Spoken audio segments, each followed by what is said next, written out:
The focus of this exercise is to see if you can dissociate your upper body from your lower body. With other words, keeping the upper body completely still while the lower body is performing the exercise. Referring back to the joint range of movement, the lower back can only rotate 5 to 10 degrees to each side. We are going to include the upper back rotation range of 30 degrees that will allow us to go to 40 degrees with the legs to each side. Beyond this, a lot of cheats will happen to help you not to fall over. We can see 5 cheats in this exercise. In the upper back core, you can see the shoulders coming off the ground when the legs are moving to the opposite side.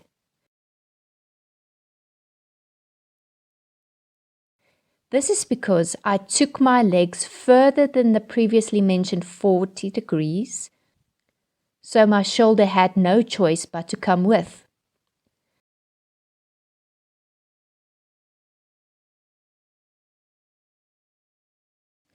The second gear cheating muscle is the external oblique on the right that took over before the internal oblique on the left can do its job to keep the shoulder on the ground. The quadratus lumborum should also help with the process. Next is lower back flexion in the lower back core.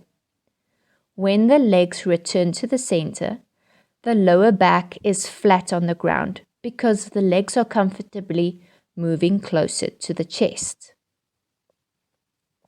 The legs should move through neutral pelvis for a balance reset before the legs move to the other side.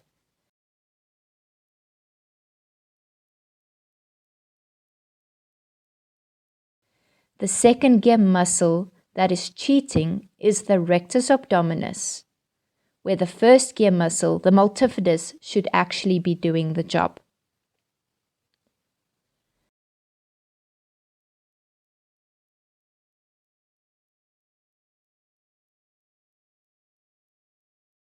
Still in the lower back core, this one I did not demonstrate clearly enough. So just imagine for a moment that I took my legs further away from my chest than 90 degrees when the legs are to the side.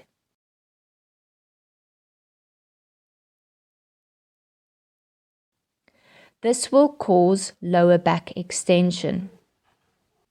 The quadratus lumborum is a first and a second gear muscle, depending on what it's going to do. So here, the quadratus lumborum's mobilizing function will take over, while the first gear muscle, obliques, should be strong enough to avoid the legs to go beyond 90 degrees.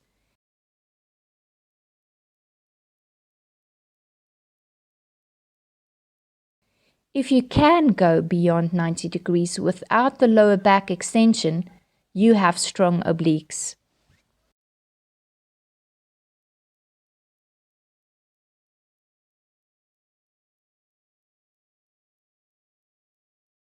Still in the lower back core, you might be a little confused with the next cheat, lower back rotation.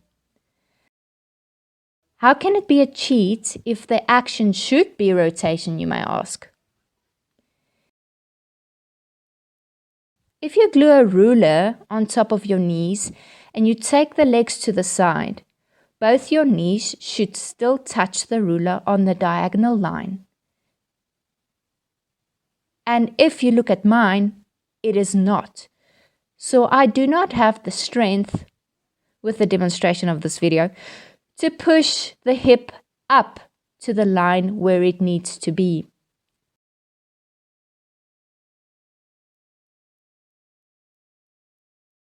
Keep in mind, this only counts if the legs are at maximum 40 degrees.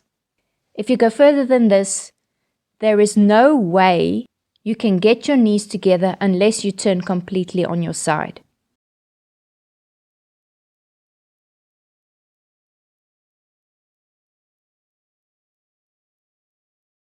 The last one in the lower back core is lateral flexion or a side bend. You will see sometimes client leads with their knees first when going to the side instead of the feet. This is a lateral flexion or side bend cheat where the quadratus lumborum on the top side, with other words, the side where the legs are moving away from, is the second gear muscle and taking over the work of the first gear muscles, iliacus, obliques, and also the QL, but all these muscles on the opposite side.